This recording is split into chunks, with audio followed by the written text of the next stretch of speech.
அண்ட சராசரங்களை வார்த்தையினாலே உருவாக்கி பூமியின் மணினால் எங்களை உருவாக்கி உண்மை தொழுது சேவிக்கும்படியாய் உண்மை ஆராதிக்கும்படியாக எங்களுக்கு தந்திருக்கிற சாக்கியத்துக்காக நன்றி செலுத்துகிறோம். இந்த வார்த்தையை தியானிக்க போகிறோம். ஆண்டவரே, எங்களோடு பேசுவீராக. உடைய திருச்சபைக்கு கொடுக்க வேண்டிய செய்தி கொடுத்து அனுப்பும்படியாக ஜெபிக்கிறோம். உங்களுடைய ஆளுகை இடத்துல நிறைவாய் காணப்படுவதாக உங்களுடைய தயவுள்ள கரங்களை தாழ்த்தி கொடுக்கிறோம். இயேசு கிறிஸ்து நாமத்தில் ஜெபிக்கிறோம். ரட்சிக்கிற நல்ல பிதாவே, ஆமென். நம்முடைய பிதாவாகிய தேவனாலும் குமாரனாகிய இயேசு கிறிஸ்துவினாலும் உங்களுக்கு கிருபையும் சமாதானமும் இந்த சாயங்கால நேரத்திலே உருவாவதாக. ஆண்டவர் நமக்கு இடையே தருகிற வார்த்தையை நாம் இன்றைக்கு வாசித்தோம். சங்கீதம் 142 நாம் வாசித்து இந்த நாளிலே ஆண்டவருடைய செய்தியை நாம் கிரகித்து போகும்படியாக ஆண்டவர் இரக்கம் பாராட்டுவாராக. நம்முடைய தேவன் அதிசயமானவர், ஆச்சரியமானவர். இந்த நாளிலே செய்தி எந்த செய்தி கொடுக்க வேண்டும் என்று சொல்லி நான் கேட்டுக்கொண்டிருந்த போது இன்றைக்கு காலை நேரத்தில் அதிகாலையிலே நேரடியிலே கொடுத்த செய்தியை தொடர்ச்சியை உங்களுக்கு நான் இன்றைக்கு கொடுக்கும்படியாக விரும்புகிறேன். முதலாவதாக நான் ஒரு இடத்துல செய்திக்கு போகும்பாக நான் ஆண்டவரிடத்தில் கேட்பது, எனக்கு நீர் ஒரு நான் கொடுக்கக்கூடிய செய்திக்கு நீர் ஒரு முன்னடையாளமாக எதையாவது கொடுக்க வேண்டும் என்று கேட்பேன். நான் வாசித்த 142 சங்கீதம் அதன் முகவுரை சொல்லுகிறது. தாவீது கெபியிலே அவன் ஒழித்துக் கொண்டிருக்கும் போது பண்ணின விண்ணப்பமாகிய மஸ்தீல் என்னும் சங்கீதம் என்று அதன் முகவுரை சொல்லுகிறது. தாவீது கெபியில் இருக்கும்போது பண்ணின விண்ணப்பமாகிய மஸ்தீல் என்னும் சங்கீதம். இந்த மஸ்தீல் என்னும் சங்கீதம் இதே சங்கீதத்துடைய மிக முக்கியமான நோக்கம், அது ஒரு விண்ணப்பம், அது வேண்டுதலாக வைக்கப்படுகிறது. நான் இங்கே வந்தவுடனே முதலாவது ஒரு பாட்டு, என்ன பாட்டு வந்தது? மானானது நீரோடைகளை வாஞ்சித்து கதறுவது போல தேவனே என் ஆத்துமா உம்மை நோக்கி வாஞ்சித்து கதறுகிறது. மான்கள் நீரோடை வாஞ்சித்து கதறும் போல் தேவனே எந்த ஆத்துமாவும் உம்மையே வாஞ்சித்து கதறுதே. மான்கள் நீரோடை வாஞ்சித்து கதறும் போல் தேவனே எந்த ஆத்துமாவும் உம்மையே வாஞ்சித்து கதறுதே. தஞ்சமே நீ, அடைக்கலம் நீ, கோட்டையும் நீ என்றும் நாப்பீர். இந்த வசனம் எங்க இருக்கு? சங்கீதம் 42 வைக்கப்பட்டிருக்கிறது. அதன் முகவுரையும் அதைத்தான் சொல்லுகிறது. சங்கீதம் 42 கோராகின் புத்தகத்தில் உள்ள ராகத் தலைவனுக்கு ஒப்பிக்கப்பட்ட மஸ்கீல் என்னும் தாவீதின் சங்கீதம். இங்கே 42ஆம் அதிகாரத்திலே அவன் சொல்லுகிறான், 2 தடவை என் ஆத்துமாவே நீ ஏன் கலங்குகிறாய், ஏன் எனக்குள் தேங்குகிறாய், தேவனை நோக்கி காத்திரு, அவர் சமூக திரட்சி நிமித்தம் நான் இன்னும் அவரை துதிப்பேன். 2 தடவை அந்த வார்த்தை சொல்லப்படுகிறது. எங்கே? அந்த 6ஆம் வசனத்திலும் 11ஆம் வசனத்திலும் அந்த வார்த்தை சொல்லப்படுகிறது. அதே போல அதே பாணியிலே இந்த மஸ்தீல் என்ற 142ஆம் சங்கீதமும் எழுதப்படுகிறது. நான் இந்த பாட்டை ஒரு பாடின உடனே அசந்து போனேன். என்ன என்று அதை எடுத்து பார்க்கும்போது அதே மஸ்தீல் என்னும் சங்கீதம் 42ஆம் அதிகாரம் சங்கீதத்திலும் 142ஆம் அதிகாரம் சங்கீதத்திலும் அப்படியே வருகிறதை நாம் பார்க்க முடியும். சூழ்நிலை என்ன? ஒரே சூழ்நிலைக்குள்ளே தான் சங்கீதக்காரன் கடந்து போகிறான். இது கவியிலிருந்து பாடி இருக்கிறான். அது ராகத்தலைவனுக்கு ஒப்புவிக்கப்பட்ட சங்கீதம் என்று 42ஆம் சங்கீதம் சொல்லுகிறது. 142ஆம் அதிகாரம் அதே வாத்தியத்திலே வாசிக்கும்படியாக அதே முறைப்படி மஸ்தீல் என்னும் சங்கீதத்திலே அது வாசிக்கப்படுகிறது. இங்கே இன்றைக்கு ஆண்டவர்களுக்கு கிடைக்கிற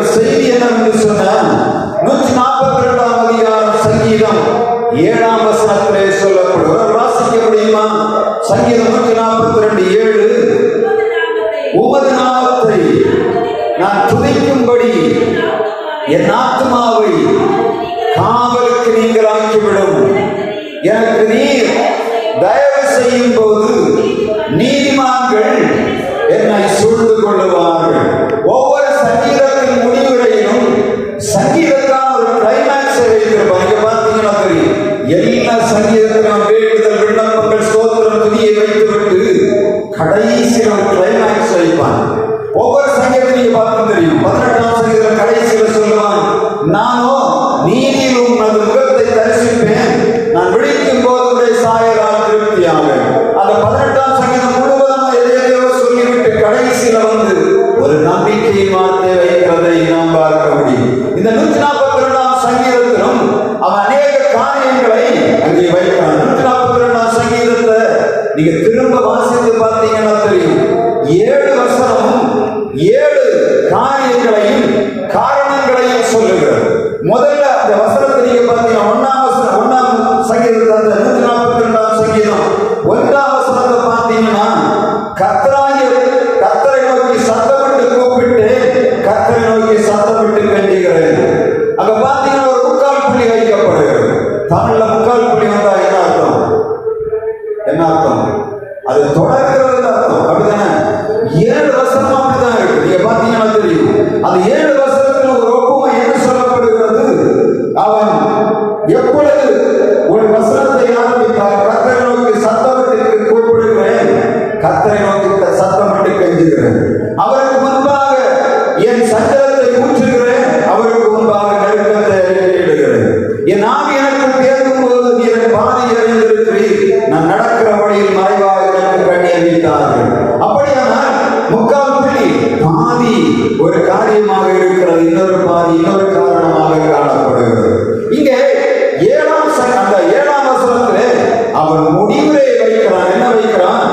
உமது நாமத்தை நான் துதிக்கும்படி என் ஆத்துமாவை காவலுக்கு நீங்களாக்கிவிடும். எனக்கு நீர் தயவு செய்யும் போது நீதிமான்கள் என்னை சூழ்ந்து கொள்ளுவார்கள். இந்த சங்கீதம் கடைசியில் எழுதும் போது உமது நாமத்தை நான் துதிக்கும்படி என் ஆத்துமாவை காவலுக்கு நீங்களாக்கிவிடும் என்று சொல்லுகிறார். அந்த வசனத்தை ஆங்கிலத்தில் வாசித்தாதான் தெளிவா உங்களுக்கு புரிந்து கொள்ள முடியும். Bring my soul out of prison that I may praise to the Lord. எப்படி? Bring my soul out of prison that I may praise thy name. உம்முடைய நாமத்தை நான் உயர்த்தும்படி என்னை காவலிலிருந்து விடுவித்து விடும் என்று சொல்லுகிறார். என்ன காவல்? இங்க நம்ம காவல்துறை காவல் என்று சொல்லும்போது 2 வார்த்தை ஆங்கிலத்தில் பயன்படுத்தப்படுகிறது. ஒன்று என்ன? ஜெயில், இன்னொன்று பிரிசன். ஜெயிலுக்கும் பிரிசனுக்கும் உள்ள வித்தியாசம் என்ன தெரியுமா? ஜெயில் என்று சொல்லும் போது ஒரு மனிதன் விசாரணைக்காக போய் ஒரு தவறு செய்திருப்பான். அவனை ஒரு இடத்துல அவன் குற்றம் நிரூபிக்கப்படுவதற்கு முன்பாக சார்ஜ் ஷீட் என்று சொல்லக்கூடிய குற்றப்பத்திரிகை தாக்கல் செய்வதற்கு முன்பாக வைக்கப்படுகிற இடம் தான் எனக்கு ஜெயில். ஆனா பிரிசன் காவல் என்று சொன்னால் என்ன? எல்லா குற்றமும் நிரூபிக்கப்பட்டு அவருக்கு 14 வருடங்கள் ஆயுள் தண்டனை, இப்படி தூக்கு தண்டனை, இப்படி அதற்கு ஒப்புவிக்கப்பட்டு அந்த நாளுக்காக குற்றப்பத்திரிகை தாக்கல் செய்யப்பட்டு குற்றப்பத்திரிகையானது ஒவ்வொரு மாதமும் ஒவ்வொரு வாரமும் அதன் தீவிரத்தை பொறுத்து விசாரிக்கப்படும். நீதிபதிகளுக்கு விசாரிக்கப்படும், குறுக்கு விசாரணை செய்யப்படும், சாட்சிகள் வருவார்கள். ஒவ்வொரு சாட்சிகளையும் விசாரித்து குற்றமற்றவனை கண்டிக்க கூடாது, குற்றமுள்ளவனை கண்டிக்க வேண்டும் என்பதற்காக திரளான சாட்சிகளை விசாரிப்பார்கள். அவன் காவலிலே, அதற்கு பின்பாக அவன் காவலிலே வைக்கப்படுவான். அவன் செய்த குற்றத்திற்கு தகுந்தவான் அவன் காவல் கிடங்கிலே வைக்கப்பட வேண்டும். யோசேப்பு விசாரிக்கப்படுகிறான், ஆனால் அவன் காவலிலே வைக்கப்படுகிறான். செய்யாத குற்றத்துக்காக யோசேப்பு காவல் கிடங்களிலே வைக்கப்பட்டான். என்று சொன்னால் பார்வோன் தன்னுடைய சொப்பனத்திற்கு விடுதலையாக்கப்படும் படியாக ஆண்டோட வசனம் சொல்லுகிறது, அவனை தீவிரமாய் காவல் கிடங்கிலிருந்து கொண்டு வந்தார்கள். இவன் செய்யாத குற்றத்தை செய்ததாக ஜோடிக்கப்பட்டு குற்றவாளியாக சிறைச்சாலைக்குள்ளே காவலுக்குள்ளே வைக்கப்பட்டான். இங்கே சங்கீதக்காரன் அதே சூழ்நிலை தான். எப்படி? அவன் ஜெயில இல்லை, எங்க இருக்கிறான்? காவலுக்குள்ள கிடக்கிறான். காவலுக்குள்ள கிடக்கிறான். என்ன சொல்லப்படுகிறது? அங்கிருந்து தான் அவன் சொல்லுகிறான். என்ன சொல்லுகிறான்? நான் நாமத்தை துதிக்கும்படிக்கு என் ஆத்மாவை காவலுக்கு நீங்களாக்கி விடும். நம்முடைய ஆலயத்தில் நான் இங்கு வந்தபோது, ஆண்டவரே இந்த ஆலயத்தில் இவ்வளவு ஆட்கள் இருக்கிறார், இவ்வளவு அழகாக உருவாக்கி வைத்து சேரெல்லாம் போட்டு அழகாக மாப்பிள்ள மாதிரி அலங்கரித்து ஜனங்கள் வர வேண்டும் என்று சொல்லி ஊழியர்கள் வந்து பாட்டு பாடி நல்ல இனிமையாக பாடலை பாடி எல்லாம் பண்ணி ஆராதித்தாலும் சபையில் ஆட்கள் இல்லை. காரணம் என்ன? இங்கதான் இருக்கு சீக்கிரம். என்ன? வசனம் தெளிவாக சொல்லுகிறது, உமது நாமத்தை நான் துதிக்கும்படி என் ஆத்மாவை காவலுக்கு நீங்கள் ஆக்கிவிடும். இந்த வசந்த அதிகாரத்திலே 3 மிக முக்கியமான காரியங்களை இந்த சங்கீதக்காரன் சொல்லுகிறார். ஏன் நாம் ஆண்டவரை ஆராதிக்க முடியவில்லை? காவலுக்குள்ளே கிடக்கிறபடியினாலே நாம் ஆண்டவரை ஆராதிக்க முடியவில்லை. காவலுக்குள்ளே கிடக்கிறபடியினாலே நாம் ஆராதிக்க முடியவில்லை. வசனம் சொல்லுகிறது 142 சங்கீதம் 4 வசனம் 3 வசனத்தை வாசிக்கலாம். என் ஆவி எனக்கு கேட்கும் போது நீர் பாதை அறிந்திருக்கிறேன், நான் நடக்கிற வழியிலே மறைவாக எனக்கு கண்ணி வைத்தார்கள். ஆண்டவரை சங்கீதக்காரன் விடுதலையோடு ஆராதிக்க முடியவில்லை, காவலுக்குள்ளே கிடக்கிறான். காரணம் என்ன? முதலாவது காரணம் மறைவான கண்ணி வைக்கப்பட்டிருக்கிறது. ஒரு மனிதனை நீங்க யோசித்து பார்த்தீங்கன்னா தெரியும், ஆண்டவரை துதிக்க முடியாம இருக்குன்னா அவனை கொஞ்சம் உள்ள தேடி பார்த்தீங்கன்னா தெரியும், அவனுடைய வாழ்க்கையில ஒரு கண்ணி வைக்கப்பட்டிருக்கும். 3 முக்கியமான காரியங்களை சங்கீதக்காரன் சொல்லுகிறான். நான் உண்மை துதிக்க முடியவில்லை, காவலுக்குள்ளே கிடக்கிறேன். காரணம் என்ன? மறைவான கண்ணி வைக்கப்பட்டிருக்கிறது. மறைவான கண்ணி. கண்ணின்னு சொன்னா என்ன? கண்ணி என்று சொன்னா என்ன? விடுதலையோடு ஆராதிக்க முடியாதபடி கண்ணி வைக்கப்படுகிறது. 1 சாமுவேல் 22ஆம் அதிகாரம் 1ஆம் வசனத்திலே நாம் வாசிக்கிறோம். 22ஆம் அதிகாரம் 1ஆம் வசனம். அதுல்லாம் என்னும் கெடிக்கு போனான். தகப்பன் வீட்டார் அனைவரும் கேட்டு அங்கே அவரிடத்திற்கு போனார்கள். தாவீது அதுல்லாம் என்னும் கவி அங்கே போனார் என்று 142ஆம் சங்கீதம் சொல்லப்படுகிறது. காரணம் என்ன? அவர் 1 சாமுவேல் 22ஆம் அதிகாரத்தில் நாம் வாசித்தது போல அவர் ஒரு கவியிலே உட்கார்ந்து இருக்கிறார். இந்த 1 சாமுவேல் 22ஆம் அதிகாரம் 1ஆம் வசனத்திலே அதை கேட்டவன் சகோதரரும் அவன் தகப்பனும் தாயும் அங்கே போகிறார்கள். அவன் சகோதரரும் அவன் தகப்பன் வீட்டார் அனைவரும் அங்கே போகிறார்கள். நெருக்கம் என்ன? தாவீது சவுலினாலே துரத்தப்படுகிறான். இந்த தாவீது துரத்தப்பட்டு போகும்போது இந்த ஜனங்கள் போகிறார்கள். அவர்கள் யார்? இந்த தாவீதினாலே நெருக்கப்படுகிற ஜனங்கள். தாவீது துரத்துகிறான் சவுல். அப்படியானால் சவுல் தாவீது எங்கே உழைத்துக் கொண்டிருப்பான் என்று சொல்லி அவனுடைய உறவினர்கள் எல்லாரையும் போய் தேடி அவன் ஒருவேளை விசாரித்து இருக்கிறான். அப்படிதானே? ஒரு குற்றவாளியாக இந்த காவல்துறையினர் ஒரு மனிதனை தேடி வரும்போது முதலாவது வீட்டில் போய் தேடுவார்கள். அப்படிதானே? வீட்டில் எல்லாம் எங்க போவாங்க? எங்க போவாங்க? அவங்கள சொந்தக்காரங்க வீட்டுக்கு, பந்தக்கார வீட்டுக்கு, அவங்க தெரிந்த வீடுகளுக்கெல்லாம் இருக்கு, அங்கெல்லாம் போய் என்ன பண்ணுவார்கள்? அந்த காவல் அந்த குற்றம் செய்த மனிதனை தேடி போவார்கள். இப்பொழுது வசனம் தெளிவாக சொல்லுகிறது, சங்கீதக்காரனாகிய தாவீது இந்த அதுல்லாமின் கவியிலே உட்கார்ந்திருக்கும் போது அவனுடைய உறவினர்கள் வருகிறார்கள், அவனோடு தங்குகிறார்கள். 1 சாமுவேல் 22ஆம் அதிகாரத்திலே பார்த்தீங்கன்னா அதற்கு கூட கடன்பட்டவர்கள், முறைக்கிறவர்கள் என்று சொல்லி கிட்டத்தட்ட 400 பேர் அவனோடு சேர்ந்து விட்டார்கள் என்று வேதம் சொல்லுகிறது. நெருக்கத்துக்குள்ளே கிடக்கிறான், அதுல்லாமல் கவியிலே கிடக்கிறான். இப்பொழுது அவனுக்கு ஒன்றும் செய்ய தெரியவில்லை.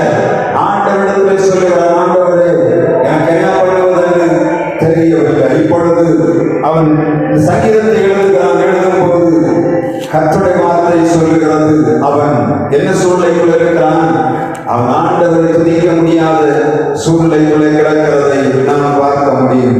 இதே சூழ்நிலை நீங்க பார்த்தீங்கன்னா சங்கீதக்காரனாகிய தாவீது 18ஆம் அதிகாரம் 1 சாமுவேலிலே 21ஆம் வசனத்திலே ஒரு வார்த்தை சொல்லப்படுகிறது. தாவீதுக்கு வைக்கப்பட்ட கண்ணி என்ன? வசனம் சொல்கிறது, அவள் அவனுக்கு கண்ணியாய் இருக்கவும் பெலிஸ்தரின் கை அவன் மேல் விடவும் அவளை அவனுக்கு கொடுப்பேன் என்று சவுல் எண்ணி தாவீதை நோக்கி, என்னுடைய 2ஆம் குமாரத்தினால் இன்று எனக்கு மருமகனாவாய் என்கிறான். கண்ணி என்ன? முதலாவது தாவீதுக்கு வைக்கப்பட்ட கண்ணி என்ன? அவனுடைய மூத்த மகனான மேராப் அவனுக்கு கொடுக்கப்படவில்லை. ஏமாற்றி விட்டான் சவுல். ஆனால் சவுலோடு ஆண்டவர் இருக்கிறார் என்பதை தெரிந்து கொண்டபடியினாலே அவனை துரத்துகிறான். இப்பொழுது எப்படியாயினும் சவுலை சவுல் கொண்டு போட வேண்டும் என்று சொல்லி அவனை துரத்துவதற்கு அவன் பயன்படுத்தின கண்ணி என்ன? அவனுடைய 2வது மகனான மீகாலை கண்ணியாக வைக்கிறான். 25ஆம் வசனம் அதை வாசிக்கலாம். 18ஆம் அதிகாரம் 25ஆம் வசனம். ராஜா பரிசத்தை விரும்பாமல் பெலிஸ்தரின் 100 நுனித்தோல்களினாலே ராஜாவின் சத்துருக்களிடத்தில் பழிவாங்க விருப்பமாயிருக்கிறார் என்று தாவீதுக்கு சொல்லுங்கள் என்றான். தாவீதை பெலிஸ்தரின் கையினால் விழப் பண்ணுவதே அவனுடைய நோக்கமாக இருக்கிறது. முதலாவது கண்ணி என்ன? தாவீதுக்கு விரோதமாக அவன் கண்ணி வைத்திருக்கிறான். சங்கீதக்காரன் சொல்கிறான், மறைவான கண்ணி இருக்கிறதாக வைக்கப்பட்டிருக்கிறது. எனவே நான் விடுதலையோடு ஆண்டவரை ஆராதிக்க முடியவில்லை. நான் காவற்சாலைக்குள்ளே கிடக்கிறேன். எனக்கு விடுதலை வேண்டும். மறைவான கண்ணி இதை போல ஏராளமாக அவனுக்கு எதிராக வைக்கப்பட்டிருக்கிறது. அவன் உணர்ந்துதான் அகிலாம் கண்ணீரை போய் உட்கார்ந்து யோசிக்கிறான். இந்த இஸ்ரவேலை மீட்டெடுக்கும்படியாக என் தகப்பன் வீட்டிலிருந்து வந்து கோலியாத்தை ஜெயித்தேன். இப்பொழுதோ நான் இந்த கெபிக்குள்ளே ஒழித்துக் கொண்டு கிடக்கிறேன். ராஜாவுக்கு மருமகனாக இருக்க வேண்டிய நான் இன்றைக்கு இருக்கிறேன். அது இல்லாமல் கெபியிலே ஒழித்துக் கொண்டிருக்கிறேன் என்று சொல்லுகிறான். அவன் சொல்லுகிறான், மறைவான கண்ணி வைக்கப்பட்டிருக்கிறது. எனவே நாம் விடுதலையோடு ஆராதிக்க முடியவில்லை. நம்முடைய திருச்சபை அங்கத்தினர்கள் மறைவான கண்ணிகளுக்கு சிக்கிக் கொள்ளுகிறபடியினாலே கால்கள் கட்டப்பட்டவர்களாய் ஆண்டவருடைய ஆலயத்திலே வந்து விடுதலையோடு ஆராதிக்க முடியாதவர்களாக கிடக்கிறார்கள். சங்கீதக்காரன் சொல்லுகிறான், அந்த 142ஆம் அதிகாரம் 5ஆம் வசனத்திலே என்ன சொல்லுகிறான்? வாசி 142:1. கர்த்தரை நோக்கி சத்தமிட்டு கூப்பிடுகிறேன், கர்த்தரை நோக்கி சத்தமிட்டு கெஞ்சுகிறேன். காரணம் என்ன? மறைவான கண்ணி வைக்கப்பட்டிருக்கிறது. நம்முடைய ஆலயத்தில் எவ்வளவு அழகாக கட்டி வைத்திருக்கிறது. இதுக்குள்ளே ஜனங்கள் வரவில்லை. கண்ணிகளுக்குள்ளே கிடக்க வித்தியாசமான கண்ணிகள். ஒவ்வொரு மனிதனுடைய வாழ்க்கை நீங்க போய் பார்த்தீங்கன்னா தெரியும். விதவிதமான கண்ணிகளினாலே ஜனங்கள் கால்கள் கட்டப்பட்டவர்களாக கிடக்கிறான். ஒரு புறாவானது வலையிலே சிக்கிக் கொள்வது போல, ஒரு மிருகமானது அது வைத்திருக்கிற கண்ணியிலே மாட்டுவது போல ஜனங்கள் கண்ணிகளுக்குள்ளே மாட்டிக்கொண்டு கிடக்கிறபடியினாலே ஆண்டவரை விடுதலையோடு ஆராதிக்க முடியவில்லை. உங்கள் மேல் வைக்கப்பட்டிருக்கிற கண்ணி என்ன? அநேக நேரங்கள் நீங்க பார்த்தீங்கன்னா தெரியும். அநேகர் சொல்லுகிறார்கள், வாரத்தில் ஞாயிற்றுக்கிழமை போகிறோம், ஆராதிக்கிறோம், எதுக்கு சும்மா புதனாட்சி வெள்ளிக்கிழமை போக வேண்டும் என்று சொல்லுகிறார்கள். காரணம் என்ன? தங்களை மட்டுப்படுத்துகிறார்கள். ஆண்டவர் செய்த நன்மைகளை மறந்து போனார்கள். சங்கீதக்காரன் சொல்லுகிறான், மறைவான கண்ணி எனக்கு எதிராக வைக்கப்பட்டிருக்கிறது. நான் ஆராதிக்க முடியாதபடி காவலுக்குள்ளே கிடக்கிறேன், என்னை மீட்டுவிடும் என்று சொல்லி அங்கராய்க்கிறதை இங்கே நாம் திருச்சபையாக இருக்கிறவங்க என்ன பண்ணணும் தெரியுமா? மற்ற ஜனங்களுக்காக ஜெபிக்கணும். உங்களுக்கு தெரியும் ஒவ்வொருவரும் எந்தெந்த கண்ணிக்குள்ள மாட்டிக்கொண்டு கிடக்கிறார்கள் என்பதை உங்களுக்கு தெரியும். ஒரு சில சாராயத்தின் அடிமைத்தனத்துக்குள்ளே கிடக்கிறார்கள், பாவச்சைகளுக்குள்ளே வீழ்ந்து கிடக்கிறார்கள், கண்ணியிலிருந்து எழுப்ப முடியவில்லை, கடற்கரையிலே சிக்கிக்கொண்டு கிடக்கிறார்கள். வாழ்க்கைகளை பிடிபட்டு கிடக்கிற ஜனங்களை மீட்டெடுக்க வேண்டிய பொறுப்பு திருச்சபைக்குண்டு. அதனாலதான் புதன்கிழமை வெள்ளிக்கிழமையில நாம் ஜெபம் பண்ணும்படியாக கூடுகிறோம். இந்த நாளிலே நாம் கண்டிப்பாக சத்தத்தை உயர்த்தி ஜெபிக்க வேண்டும். இரண்டாவதாக சங்கீதக்காரன் சொல்லுகிறான், கர்த்தாவே இந்த 4ஆம் வசனத்திலே சொல்லுகிறார், வலதுபுறமாய் கண்ணோக்கி பாரும், என்னை விசாரிப்பார் ஒருவரும் இல்லை. எனக்கு அடைக்கலம் இல்லாமல் போயிற்று, என் ஆத்மாவை விசாரிப்பார் ஒருவரும் இல்லை. ஆண்டவரை நான் விடுதலோடு ஆராதிக்க முடியவில்லை. காரணம் என்ன? நான் தனியனாய் கிடக்கிறேன், கெதியிலே ஒழித்துக் கொண்டிருக்கிறேன். என்னை விசாரிக்க யாரும் இல்லை. நான் தனியாய் விடுதலை கஷ்டப்படுகிறேன் என்று சொல்லுகிறேன். நம்முடைய திருச்சபை ஏன் வளர்ச்சி பெறவில்லை? விசாரணை இல்லை. ஆலயத்திற்கு போனவர்களை, ஆலயத்திற்கு தொழுது கொள்ள வேண்டிய ஜனங்களை எத்தனை பேரை நம்ம தேடி போகிறோம். ஜனங்கள் விடுதலையோடு ஆராதிக்க முடியவில்லை. காரணம் என்ன? நாம் விசாரிப்பதை விட்டுவிட்டோம். சங்கீதக்காரன் மிக தெளிவாக சொல்லுகிறார், எனக்கு விசாரணைக்கு யாரும் இல்லை. ஆஸ்பத்திரியில் போய் பார்த்தால் தெரியும், அநேக ஜனங்கள் சொல்லுகிறார்கள், என்னை விசாரிக்க யாரும் இல்லை பாஸ்டர், நீங்களாவது வந்தீங்களே, இந்த எனக்கு பிள்ளைகள் உண்டு, எனக்கு எல்லா சொத்து பத்துகளும் உண்டு, ஆனால் என்னை திரும்பி பார்ப்பதற்கு யாரும் இல்லை. அநேக வீடுகளிலே தனிமையிலே கிடந்த பெரியவர்கள் கஷ்டப்படுகிறார்கள். எத்தனையோ குடும்பங்களை, ஊழியத்துக்காரிகளை நான் பார்க்கிறேன். 5 பிள்ளைகள் ஒரு குடும்பத்தில் சமீபத்தில் பார்த்த 10 பிள்ளைகளை பெற்றிருக்கிறார்கள். ஒரு வீடு கட்டி குழந்தைகள் தனி வீட்டில் உட்கார்ந்து இருக்கிறார்கள். சொல்லுகிறார்கள், என் பிள்ளைகள் தூரத்திற்கு விசாரிக்கிறார்கள், பக்கத்தில் யாரும் இல்லை. யார் பக்கத்தில் வீடு வைத்திருக்கிறது மருமகள் கூட என்னோடு இருப்பதில் அவர் தாய் வீட்டில் போய் உட்கார்ந்து விடுகிறாள். என்னுடைய நிலைமை மோசமாகிவிட்டது, ஆனால் தனியாக கிடந்து அழுது கொண்டு கிடக்கிறேன் என்று சொல்லுகிறார். திரளான ஜனங்கள் விசாரிப்பாரற்றவர்களாக கிடக்கிறார்கள். திரளான ஜனங்கள் விசாரிப்பாரற்றவர்களாக கிடக்கிறார்கள். அவர்களை விசாரிப்பாரற்ற சீயோன் என்று சொல்லி உனக்கு தள்ளுண்டவர்கள் பேரிட்டபடியினாலே நான் உனக்கு ஆரோக்கியம் வரப்பண்ணும் காயங்களை ஆற்றுவேன் என்று சொல்லி எரேமியா தீர்க்கதரிசியை கொண்டு ஆண்டவர் தம்முடைய பிள்ளைகளுக்கு வாக்குத்தத்தம் கொடுக்கிறார். விசாரிப்பில்லாவிட்டால் ஜனங்கள் என்ன பண்ணுவாங்க? போய்விடுவாங்க. நம்முடைய ஆலயம் நிரப்பணும்னா என்ன பண்ணணும்? நம்முடைய ஆலயத்தில் ஆட்கள் வர வேண்டும் என்று சொன்ன என்ன செய்யணும்? விசாரணை வேணும். நம்ம போய் விசாரிக்க வேண்டும். சங்கீதக்காரன் சொல்லுகிறான், என்னுடைய கண்ணி என்னால் ஒன்று செய்ய முடியவில்லை.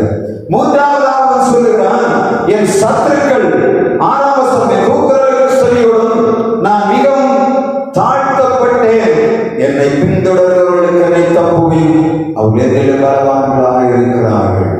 சங்கீதக்காரன் தாவீது சொல்லுகிறான், நான் நெருக்கத்துக்குள்ளே கிடக்கிறேன், காவலிலே கிடக்கிறேன். காரணம் என்ன? என்னை சத்துருக்கள் தொடர்ந்து வருகிறார்கள். எப்படி? என்னிலும் பலவான்களாக சத்துருக்கள் என்னை தொடர்ந்து வருகிறபடியினாலே என்னால் விடுதலையோடு ஆண்டவரை ஆராதிக்க முடியவில்லை. என்னை மீட்டுவிடும் ஆண்டவரே சொல்லி அவன் கூக்குரல் இடுகிறதை நாம் இந்த சங்கீதத்திலே பார்க்க முடியும். நம்முடைய வாழ்வில் சத்துருக்களினாலே நெருக்கப்பட்டு பிசாசு கடினத்தனத்துக்களை நாம் கட்டப்பட்டு கிடக்கிறோம் என்று சொன்னார். ஆண்டவரை ஆராதிக்க முடியாது. செய்ய வேண்டிய வேலை என்ன? சங்கீதக்காரனை போல சத்தமிட்டு கூப்பிட வேண்டும், கூக்குரலிட வேண்டும். கர்த்தர் கண்டிப்பாக உங்களுக்கு விடுதலை தருவார். இந்த நாளில் ஆண்டவர் தம்முடைய வார்த்தைகளை கொடுக்கிறார். என்ன வார்த்தை? சங்கீதம் 42:7 சொல்லுகிறது, நான் நெருக்கப்பட்டு கிடக்கிறேன், காவலுக்குள்ளே கிடக்கிறேன், என்னை மீட்டு விடுவாண்டவரே, மறைவான கண்ணியனுக்கு எதிராக வைக்கப்பட்டிருக்கிறது, நான் வறுமையாய் கிடக்கிறேன், என்னை விசாரிக்க யாரும் இல்லை, நோயினாலே நான் பிடிக்கப்பட்டிருக்கிறேன், இந்த சத்துருக்களினாலே பிடிக்கப்பட்டிருக்கிறேன். 3 விதமான கண்ணிகள், 3 விதமான காரியத்தினாலே சங்கீதக்காரன் நெருக்கப்படுகிறபடியினாலே அவனால் ஒன்றுமே செய்ய முடியவில்லை. இந்த சூழ்நிலையை கிடக்கிறீர்களா? குடும்பங்கள் கிடக்கிறதா? திருச்சபை கிடக்கிறதா? தேடி போக வேண்டிய நாம், ஜெபிக்க வேண்டிய நாம், பவுலும் சீலாவும் கட்டப்பட்டு கிடக்கும் போது, சிறைச்சாலையிலே ஜெபம் பண்ணினார்கள். பேர்கள் கட்டப்பட்டு கிடக்கும் போது சபையானவர்களுக்காக ஊக்கமாக ஜெபித்தார்கள். விடுதலை உருவானது. சபை ஜெபிக்கும் போது, முழங்காற்படியில் இருக்கும்போது, உண்மையான ஆத்மதாகத்தோடு ஒரு ஆள் இருந்தாலும் சரி, கர்த்தர் சபையை நடத்துவார். ஒரு ஆள் மாசத்துல ஒரு ஆள் கொண்டு வந்தீங்கன்னா இந்த வருஷம் முடிவதற்குள்ளாக உங்கள் ஆலய நிரம்பி வரும். இந்த 142ஆம் சங்கீதம் 7ஆம் வசனத்திலே காவலுக்குள்ளே கிடக்கிற ஜனங்களை உண்டு, கண்ணிகளுக்குள்ளே யார் விசாரிப்பாரற்றவர்களாக